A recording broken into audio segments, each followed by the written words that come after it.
दोस्तों, supreme court ने BJP के सांसद निशिकांत दुबे की जो न्यायपालिका है और भारत के जो सीजीआई हैं उन पर जो की गई टिप्पणी है उस पर उसे बहुत ही गलत बताया। कोर्ट ने ये कहा है कि टिप्पणियां बेहद ही गैर जिम्मेदाराना और ध्यान खींचने वाली है।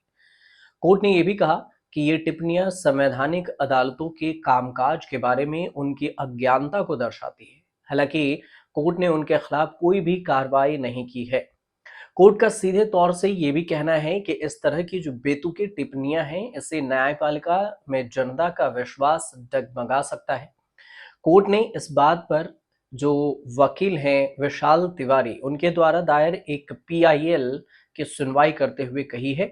सुप्रीम कोर्ट ने इस पीआईएल में निशिकांत दुबे के खिलाफ सुओ मोटो लेकर आपराधिक अवमानना कार्रवाई शुरू करने और वक्फ संशोधन अधिनियम 2025 के संदर्भ में राजनीतिक नेताओं द्वारा दिए गए नफरत भरे भाषणों के खिलाफ एफआईआर दर्ज करने की मांग की गई थी।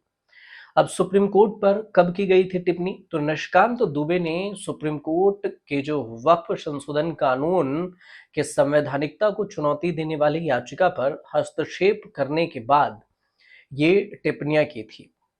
उन्होंने यहां तक सीजीआई को कह दिया था कि सीजीआई संजीव खन्ना को कि भारत में हो रहे सभी गृह युद्ध के लिए जिम्मेदार है और सुप्रीम कोर्ट देश में धार्मिक युद्धों को भड़काने के लिए जिम्मेदार है।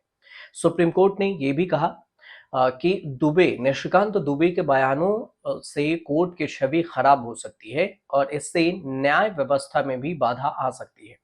कोर्ट का कहना हुआ कि ये बयान गैर जिम्मेदाराना है। ऐसा लगता है कि दुबे कोर्ट का पर आरोप लगाकर लोगों का ध्यान खींचना चाहते हैं। कोर्ट का यह भी कहना हुआ कि दुबे को राजनीतिक अदालतों के काम और फिर संविधान के तहत उनकी जिम्मेदारियों के बारे में जानकारी नहीं है। सुप्रीम कोर्ट ने यह कहा है कि दुबे के बयान को कंटेम्प्ट ऑफ कोर्ट के तहत छूट नहीं दी जा सकती है। कोर्ट का कहना यह भी है कि भारत में कोई भी गृह युद्ध नहीं हो रहा है। कोर्ट ने यह कहा कि हमें लगता है कि अदालतें इतनी कमजोर नहीं है कि ऐसी बेतुकी बातों में मुरझा जाएं और हमें नहीं लगता कि ऐसी बातों से जनता या न्यायपालिका पर भरोसा कम होगा।